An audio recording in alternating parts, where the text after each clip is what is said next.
கொழும்பில் சொகுசு அடுக்குமாடி குடியிருப்புகளை வாங்க, அழகான வீடுகளை கட்டிக்கொள்ள ராயல்டி இன்ஜினியரிங், வெள்ளவத்தை IBC ரோட்டில், வெள்ளவத்தை ஃபசஸ் லேனில். ரஷ்யாவின் தலைநகர் மாஸ்கோ மற்றும் அதைச் சுற்றியுள்ள மாஸ்கோ பிராந்தியத்தை இலக்காக கொண்டு உக்ரைன் மிகப்பெரிய அளவிலான ட்ரோன் தாக்குதலை நடத்தியதாக ரஷ்ய அதிகாரிகள் தெரிவித்துள்ளார்கள்.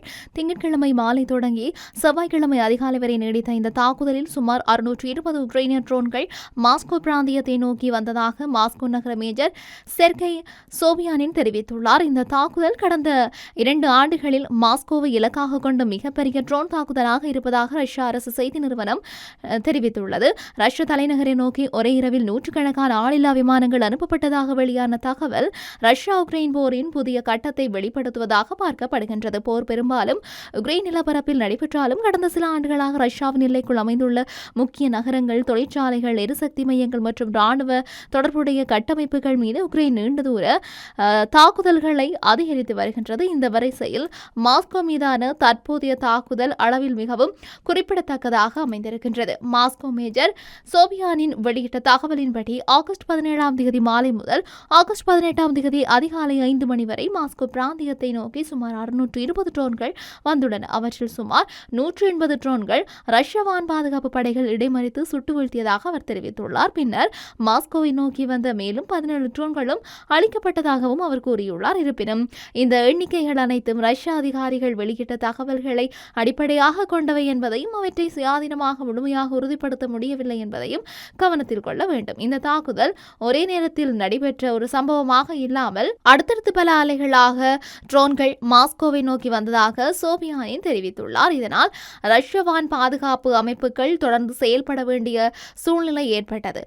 வான்வெளியாக வரும் ட்ரோன்களை கண்டறிதல், அவற்றின் பாதையை கண்காணித்தல், ஆபத்தான இலக்குகளை அடையாளம் காணுதல் மற்றும் அவற்றை இடைமறித்தல் போன்ற பணிகள் ஒரே நேரத்தில் மேற்கொள்ளப்பட்டதாக ரஷ்ய தரப்பு கூறியும் இருக்கின்றது.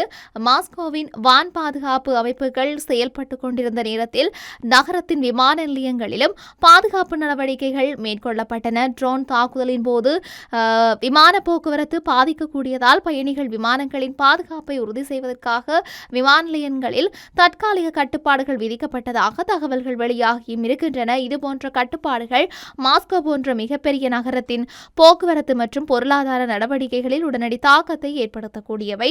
தாக்குதலின் போது ட்ரோன்களின் சிதைவுகள் பல்வேறு இடங்களில் விழுந்ததாக ரஷ்ய அதிகாரிகள் தெரிவித்தும் இருக்கின்றார்கள். சிதைவுகள் விழுந்த பகுதிகளில் தீ விபத்துகள் மற்றும் கட்டமைப்பு சேதங்கள் ஏற்பட்டதாகவும் கூறப்பட்டும் இருக்கின்றது. மாஸ்கோ பிராந்திய ஆளுநர் ஆண்ட்ரே வெரோஃபியாவின் தகவலின்படி இந்த தாக்குதல்களில் குறைந்தது 3 பேர் காயமடைந்தும் இருக்கின்றார்கள். காயமடைந்தவர்களில் ஒரு சிறுமியும் இருப்பதாக தகவல்கள் வெளியாகியும் இருக்கின்றன. அவசரகால மீட்பு குழுக்கள் சம்பவ இடங்களுக்கு அனுப்பப்பட்டு தீயணைப்பு மற்றும் மீட்பு பணிகளில் ஈடுபட்டதாக தெரிவிக்கப்படுகின்றது. மாஸ்கோவின் புறநகர் பகுதிகளில் உள்ள குடியிருப்பு கட்டிடங்கள் மற்றும் பிற கட்டமைப்புகளும் சிதைவுகளால் பாதிக்கப்பட்டுள்ளதாக ரஷ்ய அதிகாரிகள் தெரிவித்தும் இருக்கின்றார்கள். சில பகுதிகளில் தீ ஏற்பட்டதாகவும் கட்டிடங்களின் வெளிப்புற பகுதிகள் சேதமடைந்ததாகவும் தகவல்கள் வெளியாகியும் இருக்கின்றன. ட்ரோன்களின் நேரடி தாக்குதலை விட அவற்றை வான் பாதுகாப்பு ஏவுகணைகள் இடைமறித்த பிறகு விழும் சிதைவுகளாலும் பொதுமக்கள் மற்றும் கட்டிடங்களுக்கு ஆபத்து ஏற்படுகின்றது என்பது இந்த சம்பவத்தின் மூலம் மீண்டும் வெளிப்படுத்தப்பட்டிருக்குது. இந்த தாக்குதலுடன் தொடர்புடைய மற்றொரு முக்கிய சம்பவமாக வால்வெட்ரிஸ் நிறுவனத்தின் கிடங்கு சேதமடைந்தது குறிப்பிடத்தக்கது. மாஸ்கோ பிராந்தியத்தில் உள்ள அந்த நிறுவனத்தின் தளவாட கட்டமைப்பில் ட்ரோன் சிதைவுகள் விழுந்ததால் சேதம் ஏற்பட்டதாக தகவல்கள் வெளியாகியும் இருக்கின்றன. அந்த நிறுவனம் ரஷ்யாவின் மிகப்பெரிய இணையவழி விற்பனை நிறுவனங்களில் ஒன்றாகும். அதன் கிடங்குகள் ரஷ்யாவின் மிகப்பெரிய பொருள் விநியோக வலையமைப்பின் ஒரு பகுதியாக செயல்படுகின்றது. வைல்வெட்ரிஸ் நிறுவனத்தின் சில தளவாட மையங்கள் சமீப காலங்களில் நடைபெற்ற ட்ரோன் தாக்குதல்களிலும் சேதமடைந்திருக்கின்றன. உக்ரைன் தரப்பில் அந்த நிறுவனத்தின் சில செயற்பாடுகள் இராணுவத்துடன் தொடர்புடைய பொருட்களின் விநியோகத்துக்கு பயன்படுத்தப்படுவதாக குற்றச்சாட்டுகள் முன்வைக்கப்பட்டிருக்கின்றன. இதனால் அந்த நிறுவனத்தின் கிடங்குகள் பொருளாதார இலக்குகள் மட்டுமல்லாமல் மட்டுமல்லாமல் போருக்கு தேவையான பொருட்களின் விநியோகத்துடன் தொடர்புடைய கட்டமைப்புகளாகவும் உக்ரைனால் பார்க்கப்படுகின்றன என்று சர்வதேச ஊடகங்கள் செய்தி வெளியிட்டிருக்கின்றன. மாஸ்கோ மீது தற்போது நடத்தப்பட்ட தாக்குதலுக்கு சில நாட்களுக்கு முன்பு உக்ரைன் ரஷ்யாவின் பல பகுதிகளை குறிவைத்து மிகப்பெரிய ட்ரோன் தாக்குதலை நடத்தியிருந்தது. ஆகஸ்ட் 16ஆம் தேதி நடைபெற்ற தாக்குதலில் ரஷ்யாவின் பல பகுதிகளில் நூற்றுக்கணக்கான ட்ரோன்கள் பயன்படுத்தப்பட்டதாக ரஷ்ய பாதுகாப்பு அமைச்சகம் தெரிவித்தது. மொத்தமாக 822 உக்ரைனிய ட்ரோன்கள் இடைமறிக்கப்பட்டதாக ரஷ்ய தரப்பு கூறியிருந்தது. அந்த தாக்குதலில் மாஸ்கோ பிராந்தியமும் கடுமையாக பாதிக்கப்பட்டிருந்தது. அந்த முந்தைய தாக்குதலில் மாஸ்கோ பிராந்தியத்தில் உள்ள வெல்வெட்டிஸ் நிறுவனத்தின் கிடங்கு தீப்பிடித்ததாகவும் பொதுமக்கள் உயிரிழந்ததாகவும் ரஷ்ய அதிகாரிகள் தெரிவித்திருந்தார்கள். குறிப்பாக ஃபொடோல்ஸ்க் பகுதியில் 83 வயது முதியவர் ஒருவர் உயிரிழந்ததாக ராய்ட்டர்ஸ் செய்தி வெளியிட்டுள்ளது. மேலும் பலர் காயமடைந்ததாகவும் தெரிவிக்கப்பட்டது. இதனால் ஆகஸ்ட் மாதத்தின் நடுப்பகுதியில் மாஸ்கோ பிராந்தியம் தொடர்ச்சியான ட்ரோன் தாக்குதல்களின் முக்கிய இலக்காக மாறியிருப்பது தெளிவாகின்றது. ட்ரோன்களின் பயன்பாடு ரஷ்யா உக்ரைன் போரில் மிகப்பெரிய மாற்றத்தை ஏற்படுத்தியுள்ளது. ஒப்பீட்டளவில் குறைந்த செலவில் தயாரிக்கக்கூடிய ட்ரோன்களை அதிக எண்ணிக்கையில் பயன்படுத்துவதன் மூலம் எதிரியின் வான் பாதுகாப்பு அமைப்புகளுக்கு மிகப்பெரிய அழுத்தத்தை ஏற்படுத்த முடியும். ஒரு குறிப்பிட்ட இலக்கை தாக்குவதற்காக மட்டும் ட்ரோன்கள் பயன்படுத்தப்படுவதில்லை. ஒரே நேரத்தில் நூற்றுக்கணக்கான ட்ரோன்கள் அனுப்பப்படும் போது அவற்றில் சிலவற்றை வான் பாதுகாப்பு அமைப்புகள் தடுக்க வேண்டிய கட்டாயம் ஏற்படுகின்றது. இதனால் வான் பாதுகாப்பு ஏவுகணைகள், ரேடார் அமைப்புகள் மற்றும் மனிதவளம் ஆகியவற்றின் மீது அதிக அழுத்தம் உருவாகின்றது.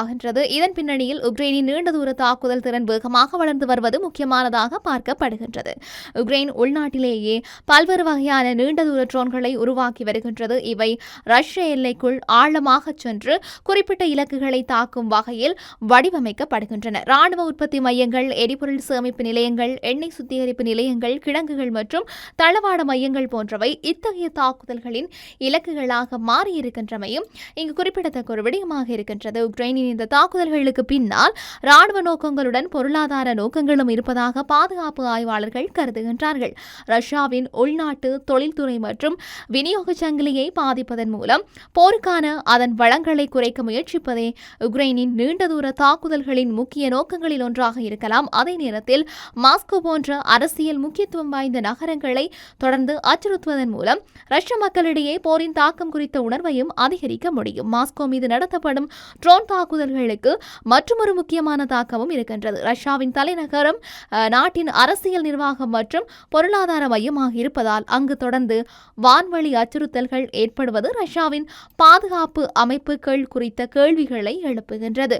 போரின் ஆரம்ப கட்டங்களில் ரஷ்யாவின் பொதுமக்கள் பெரும்பாலும் தங்கள் நாட்டின் எல்லைக்கு வெளியே நடைபெறும் போரை தொலைவில் இருந்து பார்த்தனர். போரின் ஆரம்ப கட்டங்களில் மாஸ்கோவை நோக்கி ட்ரோன்கள் தொடர்ந்து வருவதால் போரின் தாக்கம் தலைநகர மக்களின் அன்றாட வாழ்க்கையிலும் உணரப்பட தொடங்கி இருக்கின்றது. மறுபுறம் ரஷ்யாவும் உக்ரைனின் நகரங்கள் மற்றும் முக்கிய உட்கட்டமைப்புகள் மீது தொடர்ந்து ஏவுகணை மற்றும் ட்ரோன் தாக்குதல்களை நடத்தி வருகின்றது. குறிப்பாக உக்ரைனின் எரிசக்தி கட்டமைப்புகள், தொழிற்சாலைகள் மற்றும் போக்குவரத்து அமைப்புகள் ரஷ்ய தாக்குதல்களில் பாதிக்கப்பட்டுள்ளதாக உக்ரைன் அதிகாரிகள் தெரிவித்து வருகின்றார்கள். கடந்த வாரத்தில் மட்டும் உக்ரைனின் எரிசக்தி நிறுவனமான நாப்டோகஸ் தொடர்புடைய வசதிகள் மீது பல தாக்குதல்கள் நடத்தப்பட்டதாக தகவல்கள் வெளியாகியும் இருக்கின்றன. கொழும்பில் சொகுசு அடுக்குமாடி குடியிருப்புகளை வாங்க, அழகான வீடுகளை கட்டிக்கொள்ள ராயல்டி இன்ஜினியரிங் வெள்ளவத்தை IBC ரோட்டில், வெள்ளவத்தை ஃபசஸ் லேனில்.